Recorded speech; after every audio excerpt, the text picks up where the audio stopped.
মহানগরবাসী, আমরা জানি আপনাদের খুব কষ্ট হচ্ছে।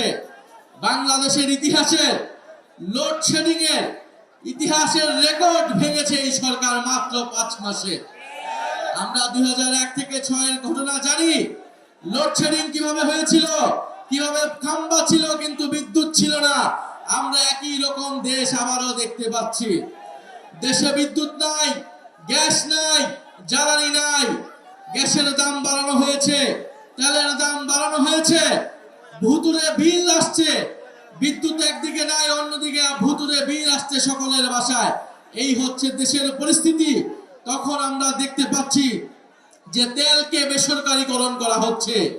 একটা বেসরকারি কোম্পানির হাতে দেশের তেলের নিয়ন্ত্রণ, বাজারজাত, আমদানি সবকিছু তড়িঘড়ি করে তুলে দেওয়া হচ্ছে, পায়তারা করা হচ্ছে। ফলে এই সরকার জনগণের সরকার না, এই সরকার হচ্ছে বড় বড় দুর্নীতি মাফিয়া ব্যবসায়ীদের সরকারে পরিণত হয়েছে।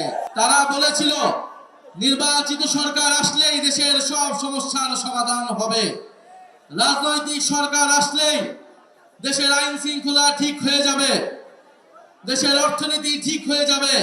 কিন্তু আমরা দেখলাম নির্বাচিত সরকার আসার পরে দেশের আইন শৃঙ্খলার পরিবেশ আগের তুলনায় আরো বাজে হয়েছে।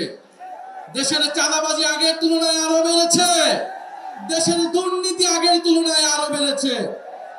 এখন তো মন্ত্রীদের ছেলেরাও নাকি দুর্নীতি করছে বিভিন্ন মন্ত্রণালয় থেকে। বাপের দোয়া মায়ের দোয়া কমিটি হচ্ছে, লুটপাট হচ্ছে, দুর্নীতি হচ্ছে। ফলে এই সরকার অব্যবস্থাপনা এবং অপরিকল্পনার কারণে আজকে তেলের দাম, গ্যাসের দাম, চালের দাম, সবজির দাম সবকিছুই বৃদ্ধি পাচ্ছে। কিন্তু সরকারের মন্ত্রীদের মুখের কথা শুনলে মনে হবে বাংলাদেশ বেহেশত হয়ে গিয়েছে, দেশে কোনো সমস্যা নাই। ফলে এই যখন দেশের পরিস্থিতি, তারা তাদের পেজ থেকে নিত্য প্রয়োজনীয় দ্রব্যমূল্যে একটা চার্ট দিয়েছে, দেখেছেন আপনারা? আমরা জানতে চাই এটা কোন বাজারের চার্ট, আমরা সেই বাজার থেকে বাজার করতে চাই। সবজির দাম কি বাড়ছে, কমছে না বাড়ছে? ব্রয়লার মুরগির দাম কি কমছে না বাড়ছে? সবকিছুর দাম ঊর্ধ্বমুখী। অথচ বাজেট সেশনে তারা কি বলছিল যে এই বাজেট হওয়ার পরে কোনো কিছুর দাম নাকি বাড়ে নাই, কোনো কিছুর দাম নাকি বাড়বে না। এইরকম একের পর এক মিথ্যা কথা তারা বলে যাচ্ছে। সবচেয়ে বড় মিথ্যা কথাটা কি বলেছিল? নির্বাচনের সময় বলেছিল গণভোটে আপনারা হ্যাঁ ভোট দিন, জুলাই সনদ আপনারা বাস্তবায়ন করুন। কিন্তু সবাই মিলে যখন গণভোটে আমরা হ্যাঁ ভোট দিলাম, 70% মানুষ গণভোটে হ্যাঁ ভোট দিয়েছে। তারপরে তারা ক্ষমতায় গিয়ে সেই গণভোটে হ্যাঁ তারা বাস্তবায়ন করলো না। তারা সংবিধান সংশোধন কমিটির নামে জনগণের সাথে বিশ্বাসঘাতকতা করছে, প্রতারণা করেছে।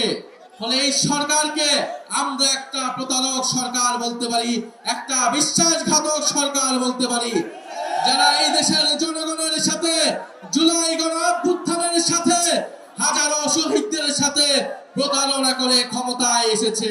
আমরা একটা কথা স্পষ্টভাবে বলতে চাই, জাতীয় নাগরিক পার্টি এনসিপি দেশের পরিবর্তনের জন্য, সংস্কারের জন্য আমরা গণ অভ্যুত্থানে অংশ নিয়েছিলাম এবং আমরা নির্বাচনে অংশ নিয়েছিলাম।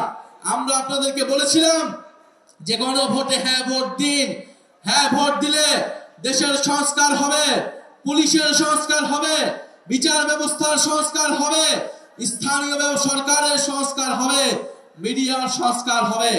আমরা সেই প্রতিশ্রুতি অনুযায়ী এই সরকার যদি গণভোটের গণনায় বাস্তবায়ন না করে, আমরা এই সরকারকে ক্ষমতায় থাকতে দেব না। এই সরকার যদি গ্যাস সরবরাহ করতে না পারে, গ্যাসের দাম যদি দাম না কমায়, বিদ্যুৎ যদি সরবরাহ করতে না পারে, কলকারখানা বন্ধ হয়ে যাচ্ছে, শিল্প কারখানা বন্ধ হয়ে যাচ্ছে, ব্যবসা বাণিজ্য বন্ধ হয়ে যাচ্ছে, চাঁদাবাজির কারণে কেউ ব্যবসা করতে পারছে না। এই সকল পরিস্থিতির যদি পরিবর্তন করতে না পারে, আমরা এই সরকারকে ক্ষমতায় থাকতে দেব না।